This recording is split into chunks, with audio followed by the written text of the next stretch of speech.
않았고 또 유가족들의 가족을 잃은 슬픔이 여전합니다. 오늘 하루는 세월호에 대한 비극을 다시 한번 그 참사를 잊지 않고 기억하는 그런 하루였으면 좋겠습니다. 그리고 우리 의원님들께 말씀드립니다. 오늘 탄핵 청문회는 아시다시피 우리 F4 경제 수장들이 다 지금 국회에 나와 있는 상황입니다. 지금 트럼프 행정부의 관세 폭탄 등 글로벌 경제가 시시각각 위기이고 또 이거에 대해서 잘 대처해야 되는 그런 시기인 만큼 우리 경제 수장들이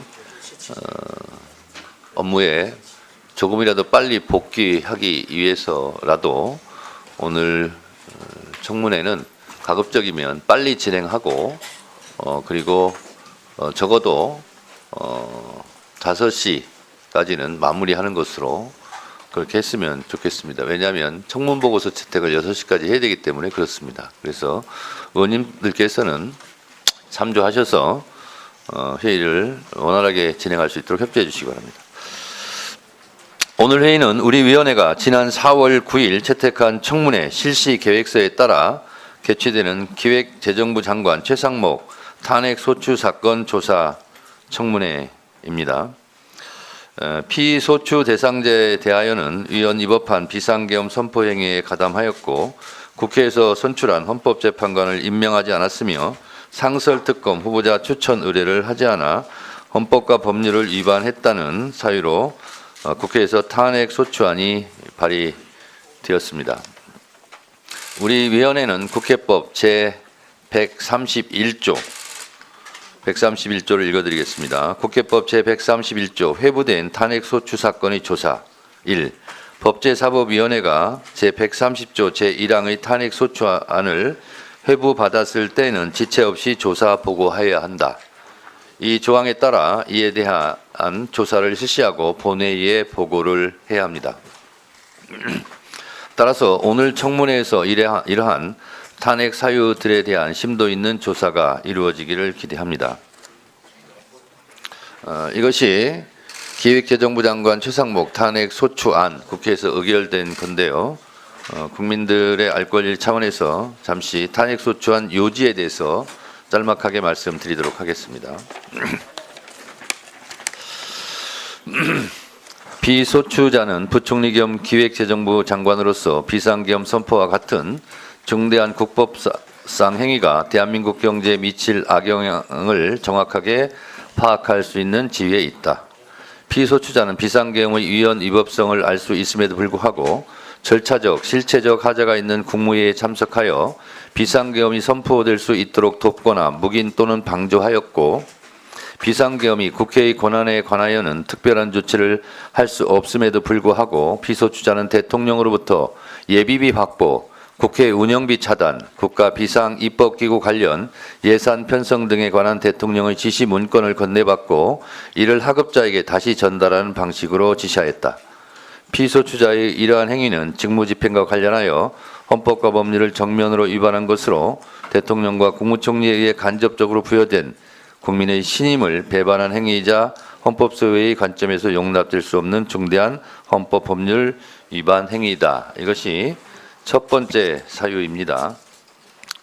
소위 내란 동조 의혹입니다. 이것은 헌법 77조 1항, 3항을 위반했다는 의혹이고요.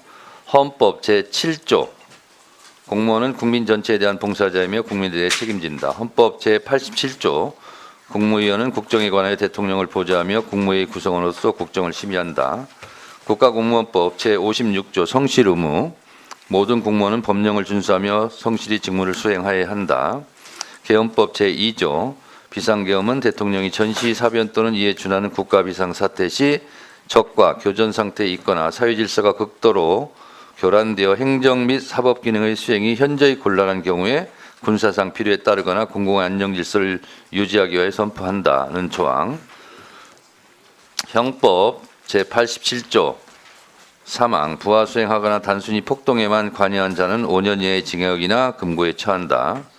라는 조항을 위반했다는 것입니다.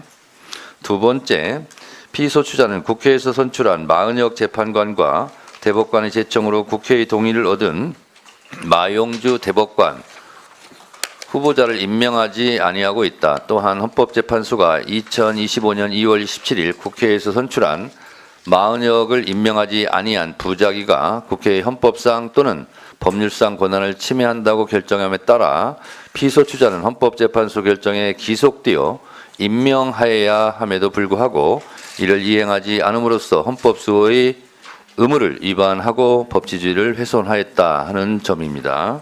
이는 헌법 제49조, 헌법 제104조 2항 대법관은 대법원장의 제청으로 국회의 동의를 얻어 대통령이 임명한다는 조항, 제111조 2항 헌법재판소는 법관의 자격을 가진 구인의 재판관을 구성하며 재판관은 대통령이 임명한다. 3항 제2항의 재판관 중 3인은 국회에서 선출하는 자를 3인은 대법원장이 지명한 자를 임명한다. 헌법 제27조 모든 국민은 신속한 재판을 받을 권리를 가진다. 형사 피고인은 상당한 이유가 없는 한 지체 없이 공개 재판을 받을 권리를 갖는다. 헌법재판소법 제6조 제1항 재판관은 대통령이 임명한다는 등. 그리고 헌법재판소법 제66조 2항 헌법재판소법 67조 헌법재판소의 권한쟁의 심판의 결정은 모든 국가기관과 지방자치단체를 기속한다. 법원조직법 제41조 대법관은 대법원장의 제청으로 국회의 동의를 받아 대통령이 임명한다는 조항을 위반했다는 것입니다. 또한 제3 번째로 피소추자는 위헌적 비상계엄 선포를 통한 내란 행위의 진상규명을 위한 특별검사의 수사 요구안과 특별검사의 임명 등에 관한 법률 제3조 1항에 따라 지체 없이 특별검사 후보자 추천을 의뢰하여야 함에도 불구하고 이를 이행하지 않고 있다. 피소추자의 이와 같은 행위는 의회민주주의를 원칙으로 하는 헌법 및 국회법 등 법률을 위반했다는 것으로 이에 대해서 헌법 제66조 그리고 특별검사 임명 등에 관한 법률 제3조 특별검사 임명 절차 등을 위반하였다 하여 탄핵 소추되었다는 점을 말씀드립니다.